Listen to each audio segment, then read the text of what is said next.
It's supposed to be really good. Yeah. Okay. It's, Well, yeah, we talked about Solomon and did I? Not recording. Oh. Um, yeah, we Solomon has assumed the throne. Everything's official now. After he took the throne, he forgave his half brother Adonijah, but then Adonijah did a bad thing by requesting the caretaker of his father David, Abishag, which is basically he was trying to create, or at least it was presumed, he was creating a challenge to the throne at a later date. So he ended up dying at the hands of Benaiah. And then in order to keep things going, Joab was killed by Benaiah. And then, so you've got a person who can assume the royal throne being killed. You've got a person who can assume a military coup being killed. What's left is the priestly duty. And so the priest ends up being killed. So, and in addition to that, someone who had cursed David years and years ago that David had forgiven, well, not necessarily forgiven. He told him, okay, I promise that you will not die at my hand. And so Solomon did it. So that's kind of where we're at right now. Solomon is getting ready to build the temple. He has contacted Hiram, or at least he'll contact Hiram here. And we're going to get into starting to hear the details of how the temple was built. You're going to be sick of the word cubit by the time these few weeks go past. For the record, just let me say, next week there is no Sunday school because I'm not here. So I'm going to take a much needed break before the liturgical season kicks in upon us, Advent and all that. So, excuse me. So let me go ahead and share our screen here. We're in 1 Kings 3. Share. Can y'all see that, Arlen? Can I make that? Can you see that? I can't. It's real small though. Okay. I didn't know. that might be Well, probably. I can't. Is it taking up your whole screen? I mean, No. yeah. You see what I got here. Can you see that? What does that look like?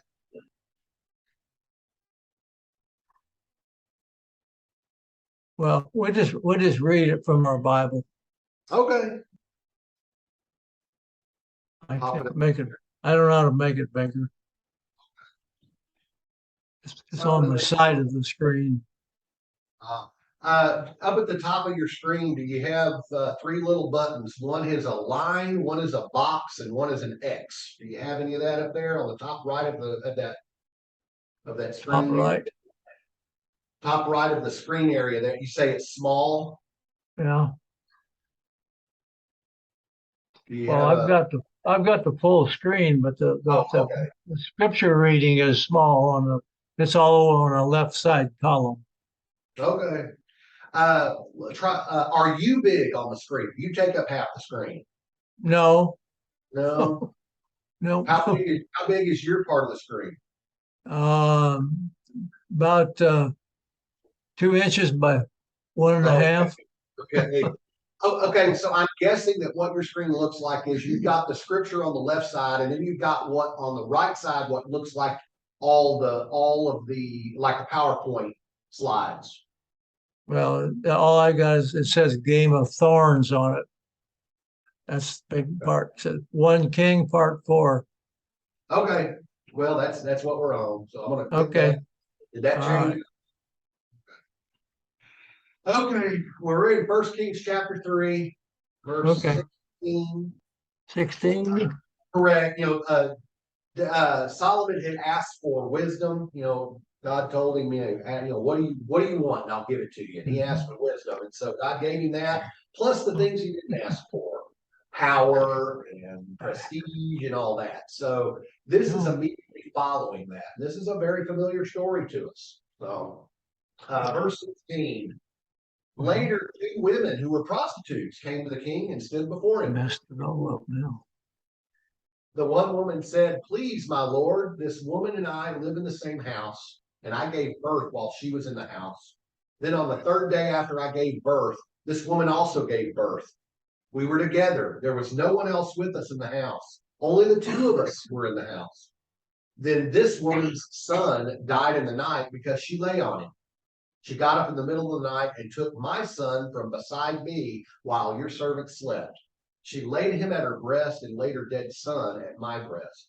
When I rose in the morning to nurse my son, I saw that he was dead, but when I looked at him closely in the morning, clearly it was not the son I had born. But the other woman said, no, the living son is mine and the dead son is yours. The first said, no, the dead son is yours and the living son is mine. So they argued before the king. Then the king said, the one says, this is my son who is alive and your son is dead, while the other says, not so, your son is dead and my son is the living one. So the king said, bring me a sword. And they brought a sword before the king. The king said, divide the living boy in two, then give half to the one and half to the other. But the woman whose son was alive said to the king, because compassion for her son burned within her, please, my lord, give her the living boy. Certainly do not kill him. The other said, it shall be neither mine nor yours, divided. Then the king responded, give her the living boy, do not kill him. She is his mother. Okay. So this is a very famous story that we're all familiar with, the wisdom of Solomon, being able to judge who was the rightful mother of this child. Of course, we look over the horror of a mother who has rolled over on her child. It just skims over that part of it, which is horrible in itself. And I would say that as a Christian minister, it strikes me a little. It makes me a little worried that Solomon's first instinct to settle this: bring me a sword. I know, right? He doesn't hear any other testimony. All he's heard is, well, you say it's yours, you say it's yours. Bring me a sword. All I can say to that and maintain my sanity is that there was more going on than what the story is telling, and that he had that discerning mind, that maybe he prayed and that was what came. So, yeah, There's some things that were left. right.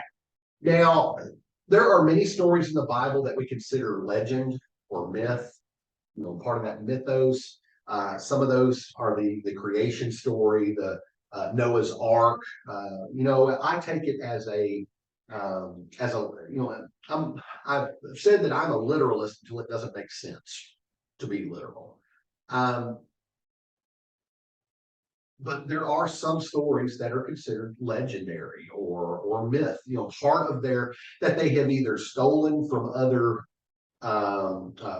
influential nations around them. The creation story is one. There are many flood narratives from different cultures. This is one of those stories that could be considered part of the mythos.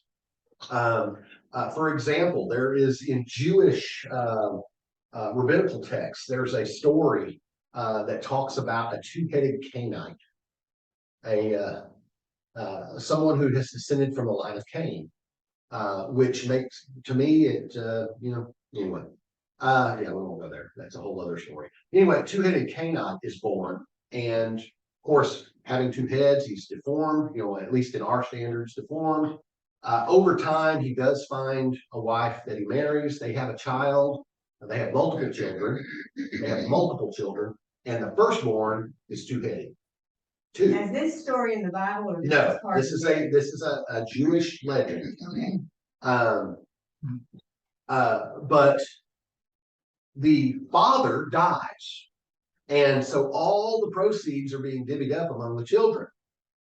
Well, the two-headed son claims, well, I get a double portion, not only the natural double portion he would get for being the firstborn, but he gets a double portion because he's got two heads. So that means he gets 4 portions. Well, that doesn't go well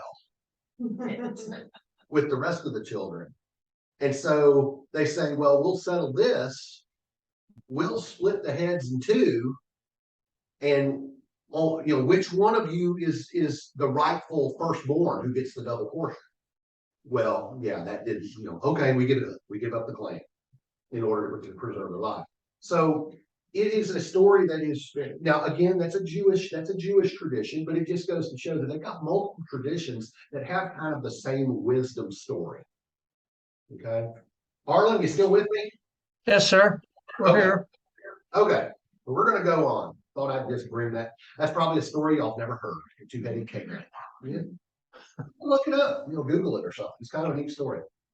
I went over just the little detail or the big things. So, verse 28. All Israel heard of the judgment that the king had rendered, and they stood in awe of the king because they perceived that the wisdom of God was in him to execute justice. Okay, now I'm going to be jumping back and forth between First Kings and Second Chronicles, and because there is a lot of stuff that is included in one that's not included in another. So bear with me here. And I see a mistake already on the screen. It should be First Kings 4, chapter 4, verse 1, no, chapter 3, verse 1. So we're going into Second Chronicles chapter 2, verse 1 for just a verse here. Solomon decided to build a temple for the name of the Lord and a royal palace for himself. Solomon conscripted 70,000 laborers and 80,000 stonecutters in the hill country, with 3,600 to oversee them. Okay, so we've got that. And then at the bottom of the screen, you'll see 1 Kings chapter 3, 2 Chronicles chapter 2, on a split screen there. That should be 1 Kings 4, but these are where they kind of coincide, where they tell the same. So when you see that split screen like that, that's telling you that they have kind of the same information. But I'm going to stick with the king's side until I have to add in something. Yes. 1 Kings 4 starts with different words. 1 King 5 starts with. Oh, yes, you're correct. Mhm. Yeah, we skipped chapter 4. We'll come back to chapter 4. Right. We're going to skip chapter 4. That should be 1 Kings 5. You're correct. Now, King Hiram, so we're in 1 Kings 5 right now.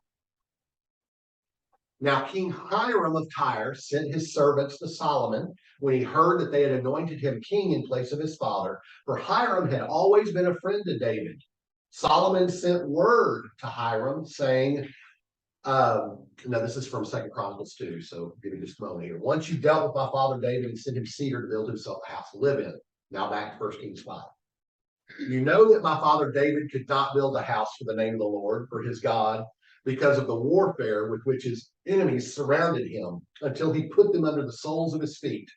But now the Lord my God has given me rest on every side. There is neither adversary nor misfortune. And then a split screen here. So I intend to build a house for the name of the Lord my God, as the Lord said to my father David, your son, whom I will set on your throne in your place, shall build the house for my name. Okay. Now we're going to be in 2 Chronicles for a little bit, for a few verses. And dedicate it to him for offering fragrant incense before him, and for the regular offering of the rows of bread, and for burnt offerings morning and evening on the Sabbaths and the new moons and the appointed festivals of the Lord our God, as ordained forever for Israel. The house that I am about to build will be great, for our God is greater than other gods. But who is able to build him a house, since heaven, even highest heaven, cannot contain him? Who am I to build a house for him, except as a place to make offerings before him? So now send me an artisan skilled to work in gold, silver, bronze, and iron, and in purple, crimson, and blue fabrics, trained also in engraving, to join the skilled workers who are with me in Judah and Jerusalem, whom my father David provided. And who is saying all that? That Solomon sent a word to the king of Tyre. So back to 1 Kings 5. The beginning of verse 6. Therefore command that cedars from the Lebanon be cut for me. My servants will join your servants, and I will give you whatever wages you set for your servants. Now, the Second Chronicles passage offers a lot of extra detail involving how many people to do it and what their jobs will be. And in the process, this is what he'll offer to pay them for it. These 20,000 cores of crushed wheat, 20,000 cores of barley, 20,000 baths of oil, for each servant that King Tyre sends. So anyway, so I move on. Into verse 6. For you know that there is no one among us who knows how to cut timber like the Sidonians. Sidon and Tyre were like twin cities, like Minneapolis, St. Paul, or if they are Dallas and Fort Worth. When Hiram heard the words of Solomon, he rejoiced greatly and said, Blessed be the Lord today, who has given to David a wise son to be over this great people. Okay. Now in Second Chronicles chapter 2, we hear the name of the king of Tyre, and there they listed as Huram, Huram instead of Hiram. It's the same person. There is a transliteration error in the text. Remember, that Hebrew has no vowels. And so when they go to do this, somebody just added, they didn't have a text or were just going off a story, and they knew the name HRM, but they didn't know how to pronounce it. They didn't know what sounds to make in between those vowels or in between those consonants. And so that's how that came to be. Okay. Like my name could be Mickle or Mitchell. Or Michael, Matchell, you just don't know how it works, right? You just don't know how it works until somebody actually designates how to pronounce. Okay. But, I do want to say one thing here at the end of verse 6, Solomon is making this statement that there's no one among us who knows how to cut timber. There's a few things we can learn from this. Number one, why wouldn't they be able to, why wouldn't there be any skilled timber cutters? Maybe because there's not a lot of timber. You could make that assumption.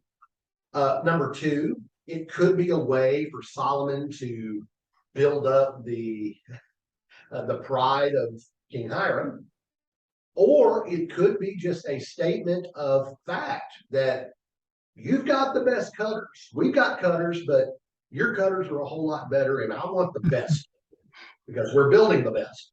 So it could be a statement of that. So we can make a lot of assumptions.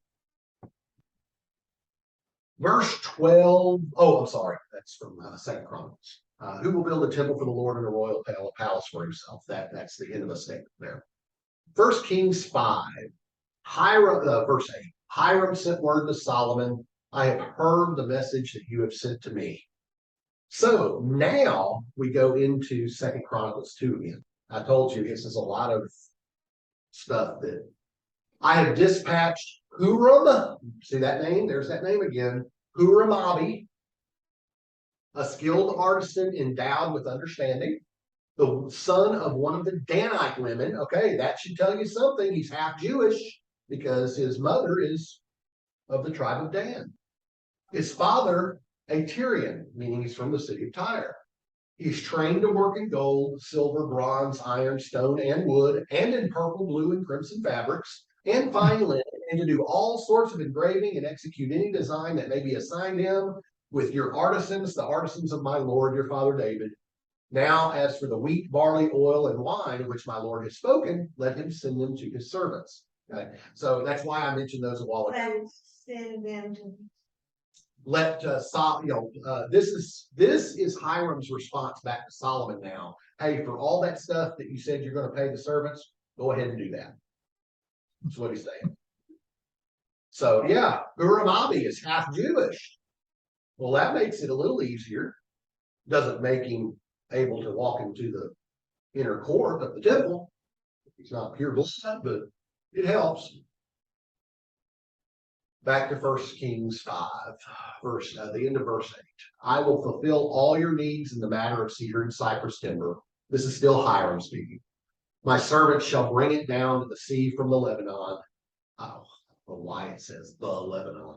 I will make it into rafts to go by sea to the place you indicate. I will have them broken up there for you to take away, and you shall meet my needs by providing food for my household.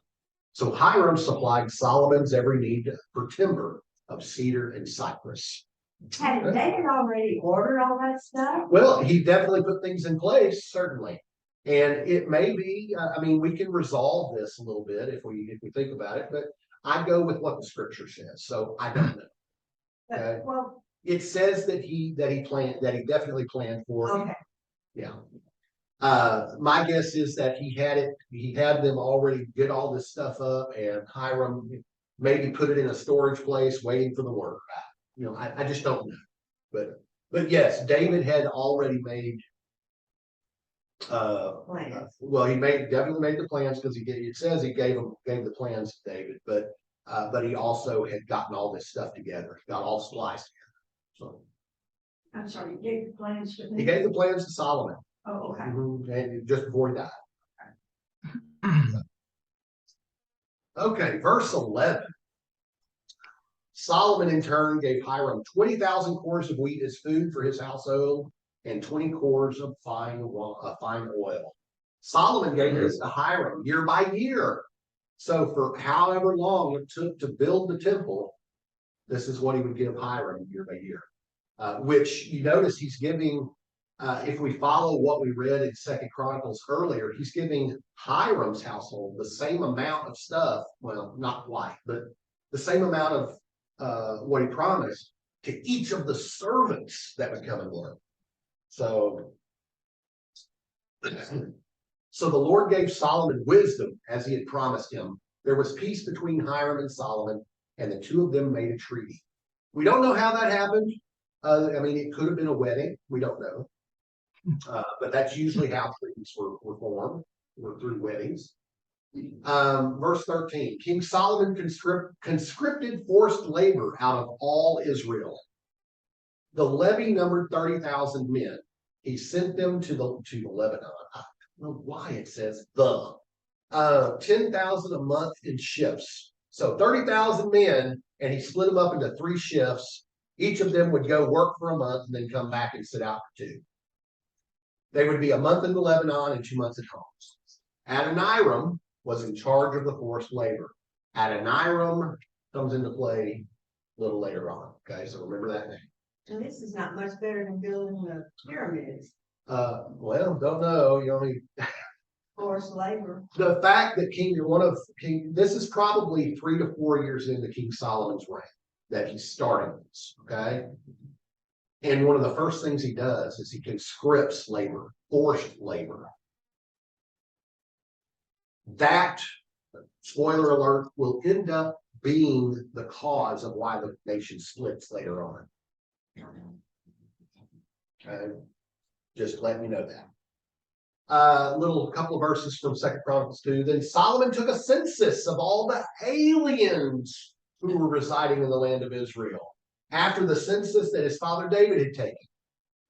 And there were found to be 153,600. Back to 1 Kings 5. Solomon also had 70,000 laborers and 80,000 stone cutters in the hill. How much does that make? 70,000 and 80,000? 150,000. Besides Solomon's 3,300 supervisors who were over the work, having charge of the people who did the work. So that's another 3,300. So that is 153,300.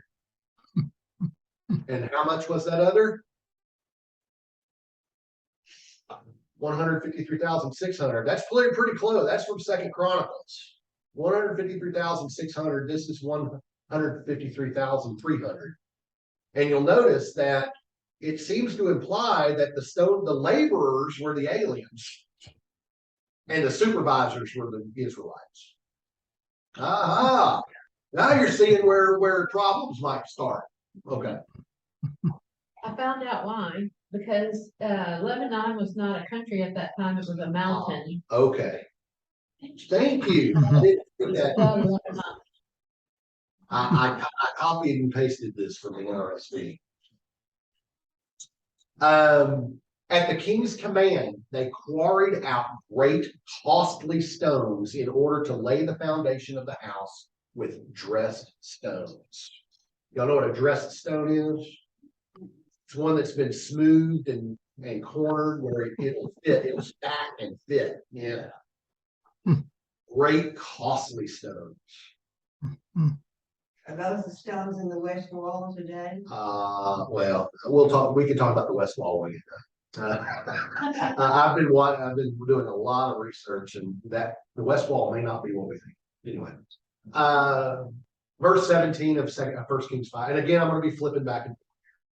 At the king's command, they quarried out great costly stones in order to lay the foundation of the house with dressed stones. So Solomon's builders and Hiram's builders and the Gebalites did the stone cutting and prepared the timber and the stone to build the house. And then 2 Chronicles chapter 3, verse 1, Solomon began to build the house of the Lord in Jerusalem on Mount Moriah, where the Lord had appeared to his father David at the place that David had designated on the threshing floor of Ornan the Jebusite. Now, Mount Moriah is the traditional place where Abraham went to sacrifice Isaac. Okay. Back to 1 Kings, now we're in chapter 6. In the 480th year after the Israelites came out of the land of Egypt, in the 4th year of Solomon's reign over Israel, in the month of Ziv, which is the 2nd month, he began to build the house of the Lord. The house that King Solomon built for the Lord was 60 cubits long, 20 cubits wide, and 30 cubits high. The vestibule in front of the nave of the house was 20 cubits wide. Across the width of the house, its depth was 10 cubits in front of the house. I will say that in the 2 Chronicles chapter 3, when you put this on paper and do all the math, there seems to be an error there. In the 2 Chronicles, it says 120 cubits in height. It wouldn't make sense for it to be that high. It would be really, really front and top heavy. So it should be 20. It should match the Kings. So it should be 20, not 120. 1 Kings chapter 6. For the house he made windows with recessed frames. He also built a structure against the wall of the house, running around the walls of the house, both the nave and the inner sanctuary. And he made side chambers all around.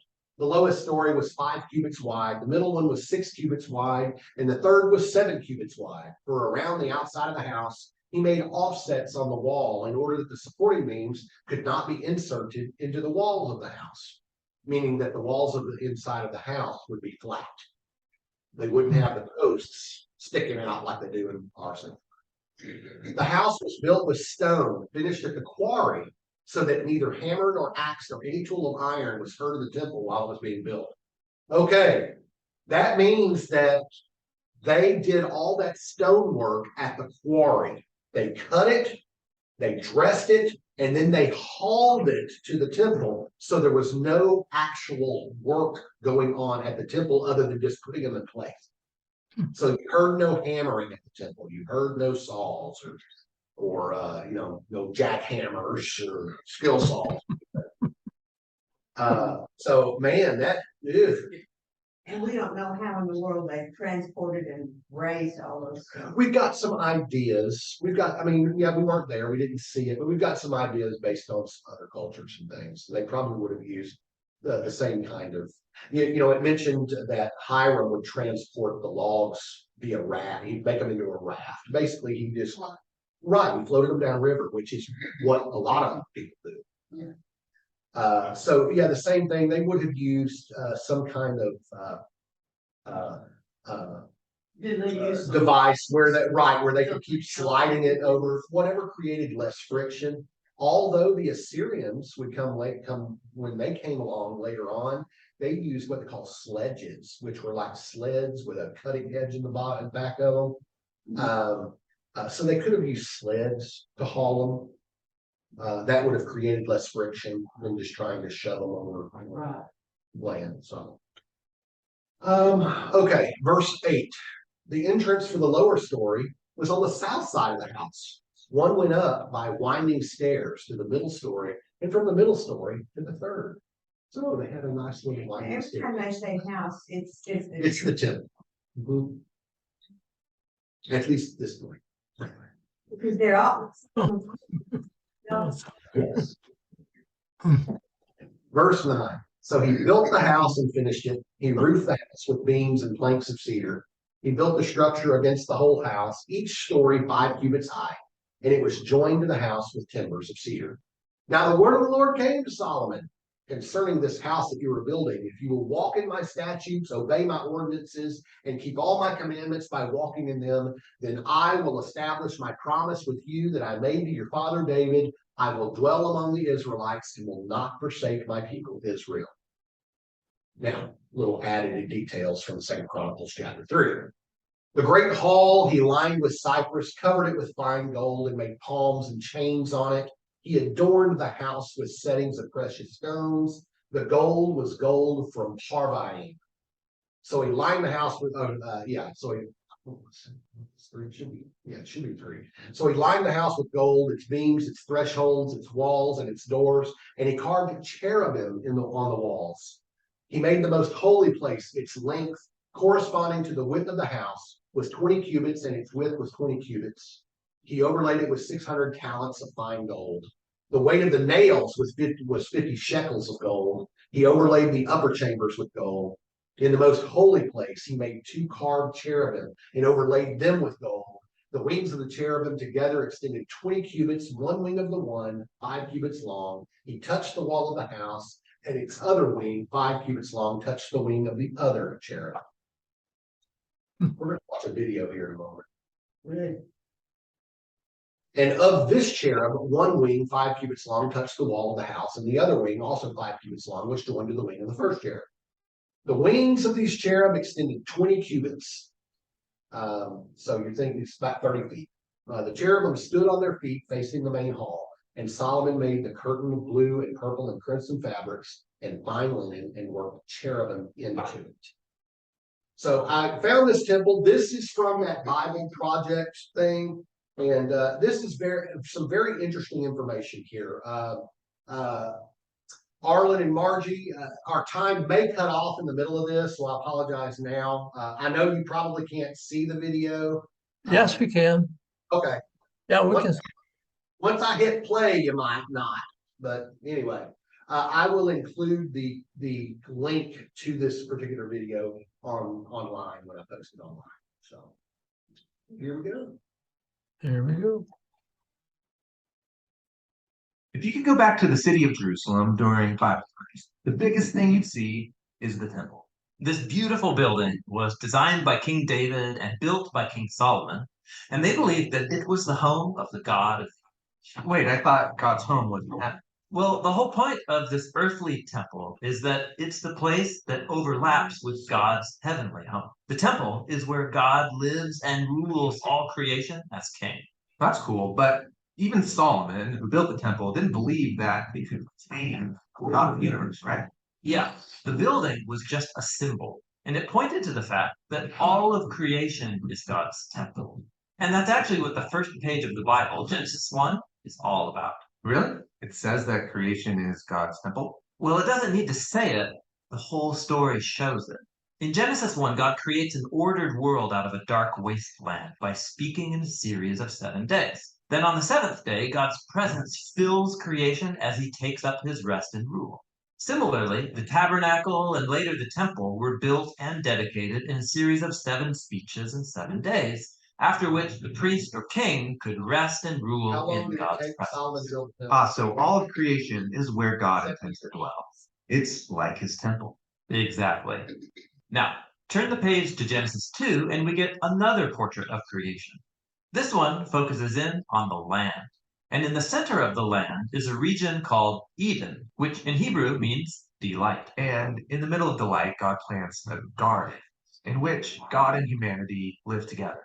And that's why the temple was modeled after the garden, filled with imagery of gold and flowers. The menorah symbolized the tree of life. It's the place where God dwells with his people. Oh, got it. And check this out. In the temple, the Israelite priests and Levites were to work and to keep the temple in God's presence. This is exactly the job description given to humanity in the Garden of Eden. So these humans were the first priests. But instead of ruling with God, they wanted to rule on their own terms, and they're exiled from the garden temple. And like Adam and Eve, Israel's leaders also wanted to rule on their own terms, and they too were exiled. The temple was destroyed, and this left them wondering, did God give up on Israel? Will God bring about a new creation? Well, the biblical prophets anticipated the day when God would create a new temple with a new priesthood. That's when God's presence would fill all of creation. And when the Israelites returned to the land, they did rebuild the temple. But that temple didn't turn out the way the prophets hoped. In fact, later Israelite prophets said that this temple was hopelessly corrupt. So they're still waiting for the ultimate temple. And here we come to the story of Jesus. He said that through him, God's presence and rule was coming into our world in a new way. And he presented himself as a new kind of priest. But Jesus wasn't a priest, and he didn't work in the temple. Right. Jesus said that God's presence, his rest and rule, was filling the world through his own life, death, and resurrection. Jesus was claiming that he was the true temple, and this new temple would expand out to include all of creation. That's a really big claim. And it got even bigger. After his resurrection, Jesus said that God's presence would come to dwell in and among his followers so that they would become mini temples. Communities of people where God rests and rules. Exactly. This is the Bible's vision of the church, which is described as a temple. Not a building, but people. Yeah, like when Peter says, "You all are living stones built up as a temple for God's Spirit to dwell." So at the end of the story, did we ever get a new physical temple? Well, not exactly. What we see is a renewed cosmic temple, just like Genesis 1. And this new creation doesn't need a temple building because through Jesus, all creation is now the place where God rests and rules the world with his people.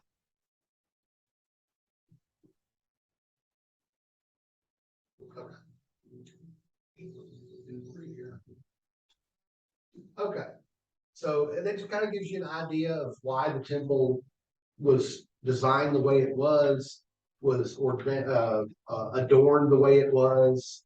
I found the video very interesting in that there's cherubim, which when you go into the research, when they were exiled from Eden, what was put in front of the Garden of Eden to keep them from coming back in? Cherubim were put there.